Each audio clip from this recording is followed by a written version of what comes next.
It's a great pleasure and honor to welcome here for the 2025 European Association for Critical Animal Studies Conference. And our theme is Actioning Change Through Education.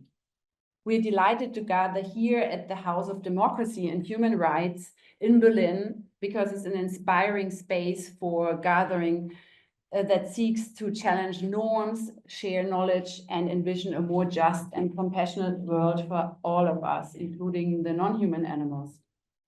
And first, I want to express our gratitude for the Bastard Foundation in Hamburg, because they supported us for having the space, for being able to rent the space.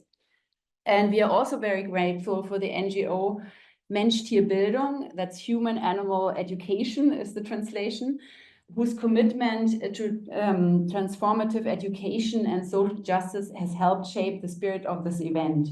And Johannes and Anne-Marie are over there. And Lynn, they are all over there and they can explain what they actually do. Just maybe briefly, they go to schools and talk about farmed animals and how we see farmed animals, or many people see farmed animals, and also to put yourself in their shoes and other great things. So please go and talk to them. They also have material only in German if you want some info material, but obviously they're here to talk to you and explain the whole concept. And they also have helped me to set up this event here in Berlin. And also, I'm incredibly, of course, thankful for the team of volunteers here, because otherwise this whole thing would have not been possible. A special thanks goes to Johannes, who led the... Oh, yeah, okay. Who led the effort to ensure that everyone is well fed throughout the conference. As you can see, it's very much do-it-yourself, this whole event. And so I'm very grateful for his organizational skills to do all this. Then Wolfgang is going to cook lunch for us tomorrow. I'm very happy about that. And Theresia is helping him. Then I'm very, very grateful for Thomas, who's handling the technical side of things. I would be lost. And of course, all our moderators, Lynn, Caro, Anne-Marie, Richard, Jonah, and Liam. And that's also very important. And then Lynn and Julia, they were doing the registration. That was great. And then we have the amazing team for helping with the food and drinks during the breaks. That's Daya, Lynn, Johannes, Franzi, Mio, and Manuela. Yeah, and this is it's just great that the Critical Animal Studies community got together for this event here in Berlin. And as many of you know, Critical Animal Studies, or CAAS, is more than an academic thing. It's a radical, interdisciplinary, and activist movement that confronts the entangled systems of oppression that harm both non-human and human animals. And CAAS challenges the logic of exploitation that underpins the animal industrial complex, while centering solidarity, intersectionality, and transformative action. And at the core of CAAS is a call for justice that spans across species and systems, and this includes transforming education itself. We believe education must not be neutral. It must be a force for resistance, for critical reflection, and for radical care. So our theme this year, Actioning Change Through Education, was chosen in response to the many crises we face today: ecological collapse, mass animal suffering, zoonotic pandemics, and a culture of disconnection. And these are not isolated problems, as we here, I think, all understand. They are symptoms of a system built on domination. And that's why this conference focuses on real-world application. How can we use education as a tool for change? Over the next 3 days, we'll explore how critical thinking, empathy, creativity, and solidarity can shape not just what we teach, but how we teach, and ultimately how we live and relate across species boundaries. And we hope we will leave here not only with ideas and insights, but with renewed energy and a sense of collective purpose. And now I have the great pleasure to hand it over to Richard Twine, a founding member of EACAS, or EACAS as well. He will tell a little bit more about this history. And yeah, he will talk about the history and then also ask some other important questions for the next conference, right? Thanks for being here, Richard. Every 2 years we have a conference, and we've been all around Europe. I'll have a slide on that in a moment, but we always rely on the local team to do the bulk of the work, and this would be my only chance to say a big thank you, probably. So thank you to CAAT and everybody else here in Berlin, and it's really wonderful that we are in Berlin. It makes so much sense. I think that EACAS would have a conference in Berlin. So yeah, my name is Richard Twine. I'm a sociologist based in England. I guess sometimes these days I like to also tell people that I'm Scottish, because we didn't vote for Brexit in Scotland, and also I regard myself as European. My grandmother was Austrian, and yeah, so I see myself as thoroughly European and counterposed to the fascist times that we live in. So I was one of the co-founders of EACAS around about 10 years ago. Another one will be arriving tomorrow, and that's Teresa Vandrakova, who is based in Prague. And I'll say a little bit more about the history of EACAS in a moment. So yeah, just to back up some of the things that Kat was saying about critical animal studies, is that really the explicit formulation of critical animal studies took place about 20 years ago, and emerged out of the States. People like Steve Best, Anthony Nocella, and others. And there was a collective there that wanted to basically make a stand against kind of mainstream human animal studies in the academy, and wanted to kind of make sure that it was politicized, and that it had particular features that we regarded as quite important. And the roots of critical animal studies are in anarchist thinking and also in ecofeminism. And yeah, the point, as Kat was saying, is to kind of bridge the divide between scholars and activists. And indeed, to be a critical animal studies scholar is to also be a critical animal studies activist at the same time. And obviously it spans across a lot of different academic disciplines, and also beyond academic disciplines as well, even, trying to break that divide between the knowledge production in the academy and the knowledge production that's taking place in other places as well. And I don't think critical animal studies is anti-theory, but we want theory to be engaged, to have a purpose, and to help us explain the exploitation of non-human animals and how that links in with the exploitation of humans as well. And so, yeah, and I think this is what critical animal studies takes from its feminist and ecofeminist roots, is that it's intersectional, and it's the first academically located field to say that, to identify as with vegan practice. So I think that's always significant in terms of how conservative the academy tends to be. So I think that's been a really important part of our identity moving forward, and to interrogate veganism itself as well. This is a photo from a previous Prague conference that we had some years ago. So just to sort of give you some idea of our history, which you can also see on the next slide. So yeah, I'll move to the bottom first and then come back to the other stuff.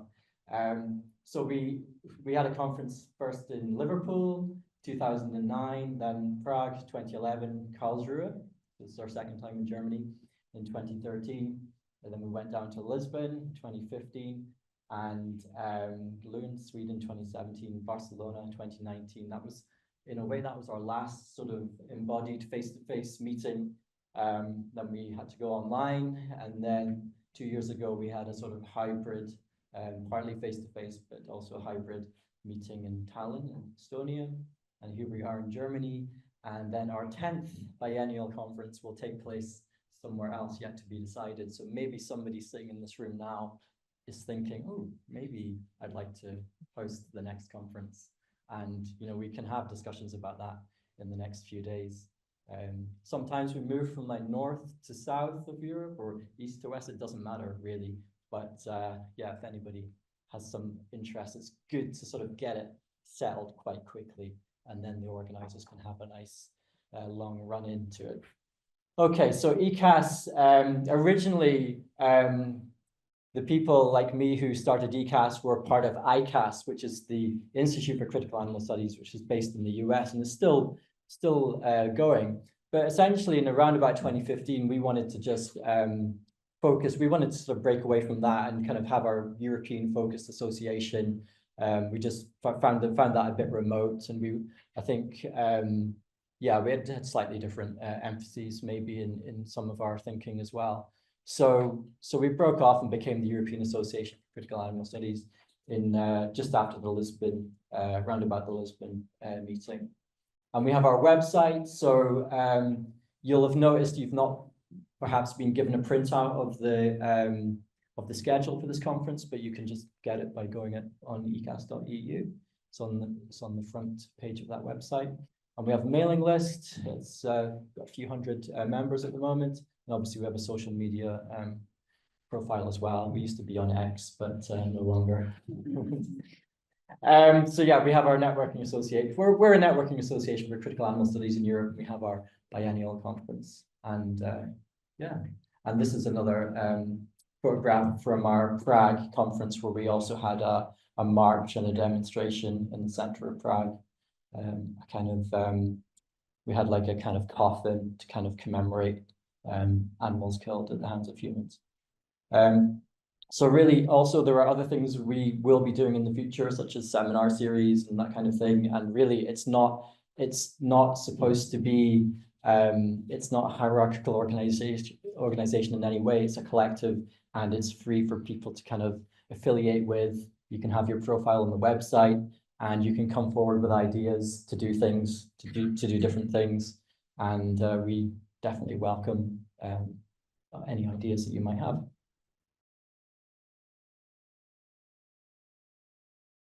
Bruno is from the Faculty of Humanities and Social Sciences at the University of Split in Croatia. He is founder and secretary of the Association for Supporting of Informal Education, Critical Thinking and Philosophy in Practice, which is called Petit Philosophy. Yeah. And Bruno is the author of 3 books in Croatian, including Critical Thinking and Teaching, Philosophy, Logic, and Ethics from 2017. And also another one is Education for Animals, Development of Critical Thinking and Bioethical Sensibility in Children from 2022. Hello to all. Thank you to organizers. Thank you for a very nice introduction. Yes, I'm from Mediterranean. I'm from University of Split, and I deal with philosophy with children more than 15 years, but also in 2 different ways, like theorists in university, but with my petite philosophy, I work a lot of workshop with children, more around 1,500 workshops all around Croatia and all around the world in a lot of countries. And when I come to study, to work in Split, I meet this guy who is here, who will have tomorrow the lecture, my colleague, and he introduced me to animal studies. And then we start to do a lot of workshop with kids about animals and about bioethical sensibility. I will read some stuff here because my English is not my language. And I will try to be very short. Fostering a human and critical mindset in children regarding non-human animals is increasingly recognized as a vital education goal. Human-animal relationships are fraught with ethical complexities. Children grow up in a world where some animals are beloved pets while others are food or used in science, and where wildlife faces threats from human activity. Developing critical thinking and bioethical sensibility toward animals in early life can empower children to navigate these complexity critical issues rather than passively adopting societal norms. Bioethical sensibility refers to a sensitive awareness of the moral status of living beings and the ethic of care towards them. Together, these capacities help children from their own sentence on how animals should be treated, grounded in empathy, responsibility, and informal inquiry. Recent research suggests that children have a natural inclination and consider animals as moral beings. For example, at 2020, studies found that children from 9 to 11 strength invoke moral principle and concern animals' welfare when asked about eating animals. They tend to believe that animals should be treated just as well, if not better, than humans. A belief that often diminish in adolescence and social norm supporting meat eaters take over.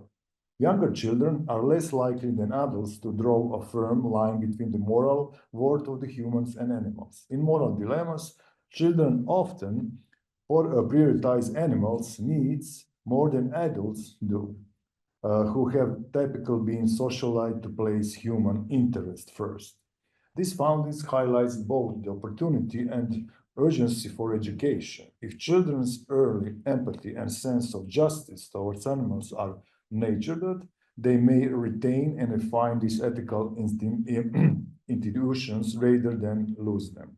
At the same time, true critical thinking is needed to ensure that children's compassion is guided to thoughtful reasoning. Education must avoid mere introduction with predefined moral rules. Instead, they should encourage children to ask why. Why should we care about animals? Why we think about them? Why? What is animal and stuff like that? Critical thinking has been described by Lippmann as thinking that leads to good judgment. It involves forming opinions and or conclusion through inquiry, problem solving and evaluation of evidence. Importantly, it's in self-corrective and context-aware. Children learn to reflect on their own thinking and consider context rather than just memorizing rules of logic. When applied to quest about animals, critical thinking helps children move beyond simplistic or anthropomorphic views to a deeper understanding. For example, a child might initially think it's always wrong to kill animals. Through guided critical thinking, they can explore nonsense, such as concepts of needs, ecosystem balance, of human treatment, and form a more informed stance or judgment. Critical thinking, for me, critical thinking is not just soft philosophy. Like, no, I mean, we talk with children about very important things, but on them they level. And critical thinking is just logic, pure logic, philosophizing, not philosophy, not academic philosophy, but philosophizing dialogue, logical dialogue. However, cultivating critical thinking in young learners require deliberate strategy rather than assumption. According to Lippmann, critical thinking involves inquiry. Students must actively question, investigate problems, and form reasoned judgments instead of passively absorbing information.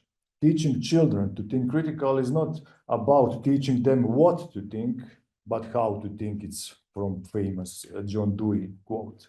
How to evaluate claims, detect bases, consider evidence, and revise options in light of new information. Applied to human-animal reflection, critical thinking enables children to interrogate cultural norms and assumptions, where some animals Kirchdai, while others are ignored or mistreated. Why do some society value certain species differently? Critical thinking encourages analysis of these patterns and reflection on the border of ethical implications, leading to more informed and responsible attitudes toward animals. Alongside of critical thinking, fostering bioethical sensibility is essential. It's essential to empathize that children should not only develop logical skills, but also a moral imagination capable of empathizing with the experience of other beings. Bioethical sensibility involves an awareness that animals are sentient, capable to suffering and flourishing, and this deserving of ethical consideration.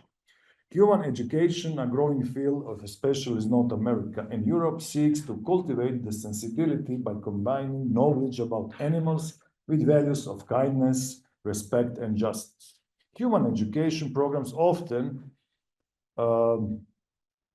incorporate stories, role-playing games, and discussion to encourage children to view animals not merely as wrestlers, but individuals with interesting words. Research by Melson supports that idea that early exposure to animal-related ethical dilemmas enchants children to ability to think empathically and critically about complex moral issues later in their lives. Children's view about animals evolve with age, influenced by cognitive development and socialization process. Very young children tend to anthropomorphize animals, attributing human-like emotion and intention to them. As they grow, children different more narratives that justify explanation of animals for food, entertainment, or other use. Moral reasoning studies suggest that children initially apply constant moral principles across species. They believe that harming animals is wrong in the same way that harming humans. However, as children age, cultural norms promoting speciesism often to the root, leading to the diminished moral concern for animals, not categories as pets. Therefore, education has a critical window of opportunity to sustain and refine children's nature's sense in moral inclusive before it ended. Efforts to include animals in moral education have been strengthened by philosophical developments. Thinkers such as Martin Nussbaum argue that justice must extend beyond humans, being to include animals with a capacity framework. Critical animal studies emerging from both philosophy and social justice movements advocate for challenging anthropocentric hierarchy and recognition to the interconnectedness of human and animal well-being. These frameworks support an educational agenda that does not merely teach guidances, but fostering critical interrogation of power structures, including those that margin non-humans' lives. Integrating critical animal study into education empowers children to see humans-animals relationship with a broader system of justice and injustice, opening possibility for more transformative ethical and judgment. There is some few strategies that we can include in this critical thinking, bioethical sensibility in education. One of the most direct way is to fostering critical and ethical thinking about animals is to embed animal-related content in the school curriculum in a thoughtful manner. Rather than presenting animals merely as biological facts or cultural symbols, curricula should encourage discussion about animals' intrinsic value, rights, and rules in ecosystem. Integrating real-world ethical dilemmas such as habitat destruction, factory farming, or pet adoption can provide meaningful context for developing moral reasoning. For example, teachers might introduce debates about whatever zoo are ethical, encouraging students to consider arguments about conservation, animal welfare, and education. Lesson could explore different perspectives on human-animals relation, highlighting cultural diversity in ethical view. Across subject science, social studies, literature, students can encounter opportunity to critical examine human impacts on non-human lives. For me, my favorite methodology, philosophical dialogue on inquiry with children. One innovative method for fostering critical thinking on ethical issues through philosophical dialogue, as exemplified in Philosophy for Children movements. Rather than lecturing about animal ethics, educators can create community of inquiry where children collaboratively explore questions like, do animals have rights? Is it fair to treat some animals different from each other? others? What responsibility do humans have towards wild animals? What responsibility children have towards animals, etc., etc. But in these dialogues, the teacher acts as a facilitator, not as teacher, helping children articulate their thoughts, reason through different perspectives, and build on each other's ideas, encouraging children to think philosophically about animals, helping to recognize complexity, tolerate ambiguity, and refine their moral reasoning.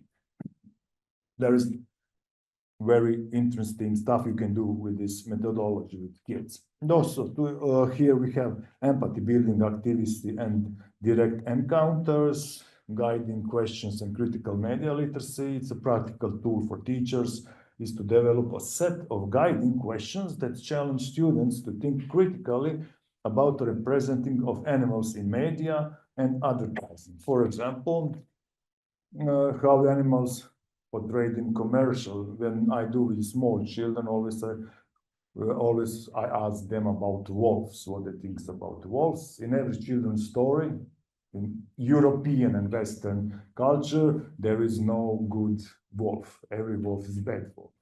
For example, I asked them why wolf in a Three Little Pigs, why he's bad. He's just a hungry guy, nothing else. And they said, because he wants to eat porks. And I said, okay, do you eat porks? Yes. Are you bad? No. Okay, we have problem here. And stuff like that. And usually when we do with a little bit older kids, and then say, yeah, but there is Lupa Romana, you know, the wolf who give milk to Romul and Rem. But also its problem is not good, because in Latin language, lupa means wolf, she-wolf, or prostitute. That's why in this, in philosophical way, but this prejudice about wolves comes all along from Aristotle, from his book, the Historiabus Animalibus, when he said that the she-wolf is most promiscuous animal of all. But it's in nature, it's not true. This is totally different. But like that, we found that in stories you have good and bad, but why we don't like it and stuff like that. This critical media literacy empowers children to detect stereotypes, biases, and manipulative messages related to animals. It builds a skeptical questioning attitude that supports broader critical thinking competence. Children learn not to passively accept dominant narratives about animals, but to think about it and really maybe to change this their thinking. Also, there's methodology, what I call methodology, balancing guidelines and open inquiry. Recurring themes in this strategy is balance guiding children ethical development with dictating specific conclusion, while education can introduce important concepts like justice, sensibility. Children must be allowed to form their own reasoned view. Blah blah. The skills, okay, but I will show you. It's a lot of theory, but I will show you some of examples what we do. This is some workshop for just briefly from children from 8 to 9 years old, and this is the Mediterranean seal. It's a species that are almost no exist anymore. In Adriatic Sea, in the formal time, there was a lot of this stuff, but in the 1950s, in Yugoslavia, in that time, if you kill dolphin or Mediterranean monster, you will receive award in money, because they rule the fishermen nets. And now you can, just few of them you can find in Albania or stuff like that. It's all. And in this workshop, this girl, we call Anushka because that's his name. She talks with kids about her destiny, about destiny of the species, and they discuss how much and how less they know about the respect about sea, because this is just like, let's say, philosophical discussion with kids, but this funny characters talk with kids. They have just main questions, and facilitator just go a little bit deeper to raise awareness in kids that they need to be to think about their relationship with animals. Another it's in Croatian. Another example is from the workshop. It's called Why Do We Need to Respect Animals?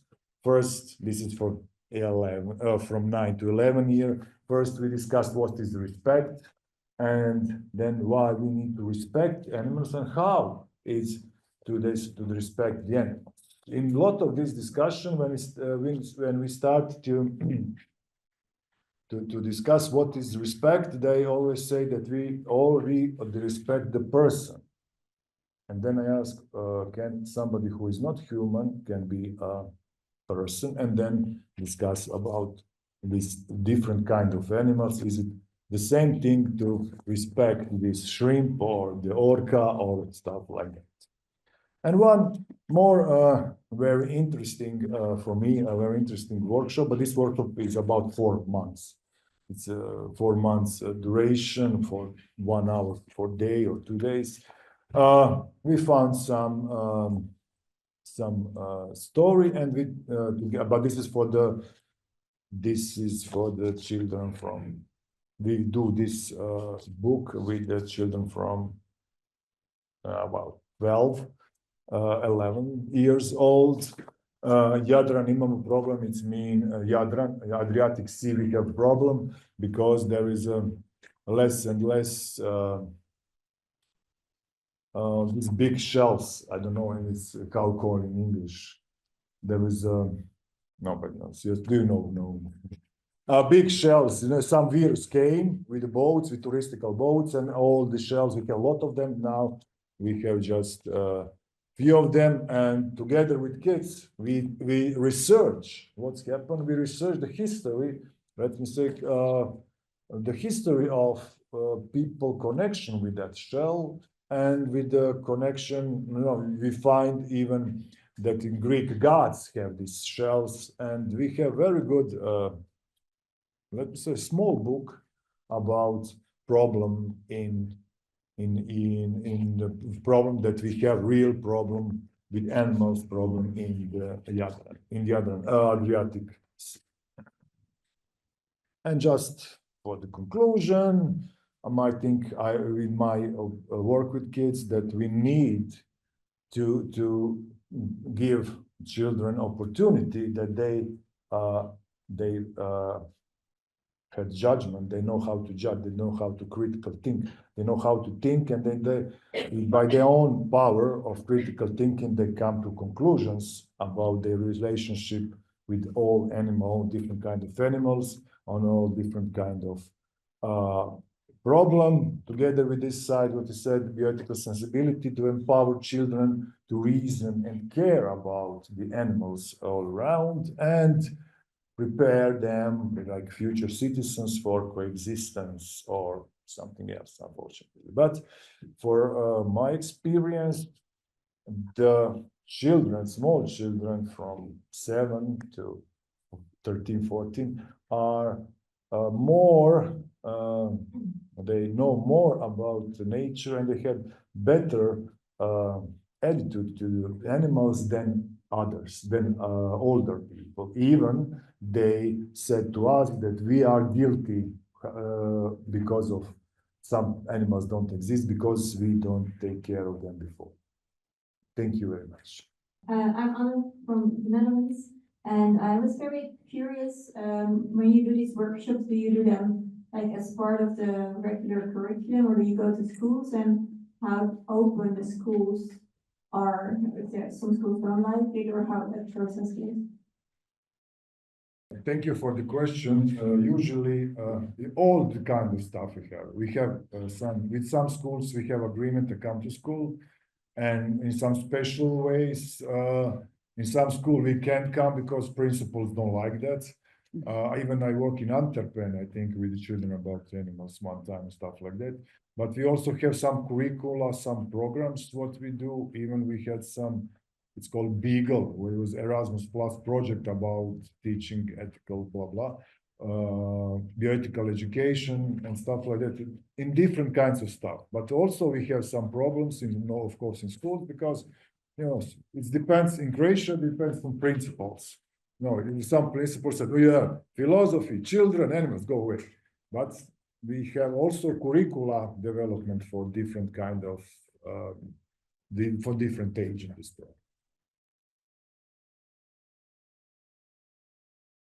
Sarah from the United Kingdom. I'm a university educator, and I think a lot of what you said really speaks volumes about the challenges that I'm facing with kids who are 18 to 21, typical age group. And so I'd be really interested in what you think about my approaches when I speak tomorrow. But I'm also sort of thinking about, you know, the kind of world that kids grow up in, and as you rightly say, the sort of normalized patterns of exploitation that young children are exposed to, and just how important breaking that cycle when they are young is. Particularly because, you know, as I will try to say tomorrow in the nicest possible way, most university educators aren't like us. They are also part of that baked-in pattern of exploitation and normalised cognitive dissonance, valuing some animals and being very happy to exploit others. But I think this early stage education is just so important, and I'd be really interested to think 10 years' time, the task that I have might be different, and I'm certainly going to use that as a message of hope. But thank you very much. Thank you. Okay, I think we have a question down here. Yeah, thank you very much. I'm Julius, I'm coming from Vienna, and I'm doing research on picture books and portrayal of animals in picture books. I would be interested in what you think about the role and the importance of pictures children are faced with, and in specific, what role is anthropomorphism playing in this? So what do you think about anthropomorphized animals on pictures? And is this always a problem, or can we use anthropomorphized animals in a productive way to foster critical thinking? Do you have any ideas? I think that's a good idea. We can also use that kind of stuff, you know. Usually, philosophy, the most philosophical animal in anthropomorphic way is owls. But we can use, we can ask children, of course, why the wolf, why wolf is so bad, why owl is so smart, and try to with them research from why this all prejudice we have with animals. But I think this very interesting is to do with they like to also with picture, to work with picture books, but also give them to draw something like that, you know. Try to draw what is the main of your thinking about some animal, stuff like that, what they draw, but it's complex, in really complex time, but they can, in one picture book, they draw all the sentences, but when they draw, but this is for these little ones about 6, 7 years old, when they draw animals and draw the stuff what they do, they even go a little bit further in this, because if they draw it, they need to draw it in some special action or special way, but need to discuss about some of the, and we discuss about some of the pictures. Thank you.